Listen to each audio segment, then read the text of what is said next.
My name is Matthew Rona, and this is my final project, differentiated lesson plans for CI 543. And I am doing a unit on research writing for the second grade. I did this as a work sample, and I thought that this would be a really good unit for English language learners because there's a lot of support worked in throughout the unit, from things like turn and talk to small group work, lots of scaffolding. Basically, the way that the lessons go, the 3 lessons, the first lesson is on note-taking. I started very basic because these are second graders who have never done this kind of writing or this kind of research before. So teaching them how to use highlighters and post-it notes on a graphic organizer using research materials that I provided them. And actually I should back up to say that the unit kind of worked in 3 parts.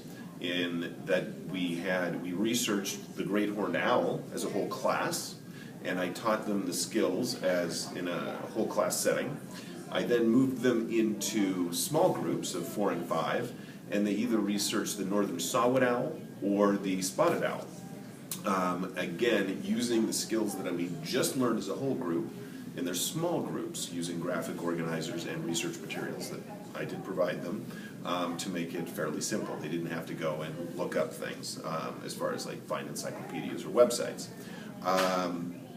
Then in their small groups, they also support one another.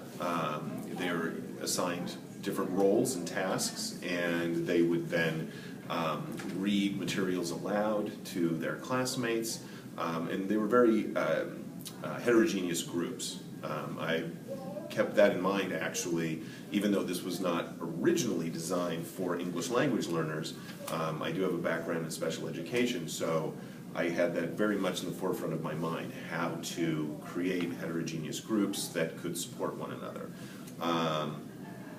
So the second lesson is on forming sentences. So they're taking the research that they did in the first lesson, and using their graphic organizers, they then use those materials to create sentences. And in the last unit, it's creating an introduction and a conclusion. So, and in this particular lesson, they create a question as a introduction, and they circle back to their introduction to write their conclusion.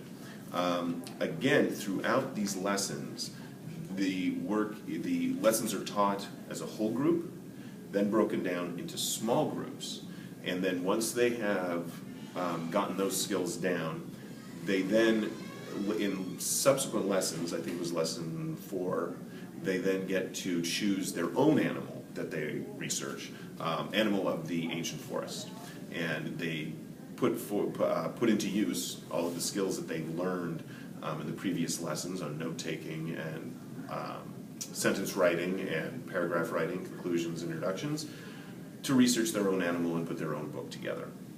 So the standards that I found for the first lesson were both on reading, and they were focused on the advanced and intermediate English language learners. And in the second one, early advanced was a little bit more applicable, so I utilized that in intermediate. And then in the last lesson, it's also advanced and intermediate.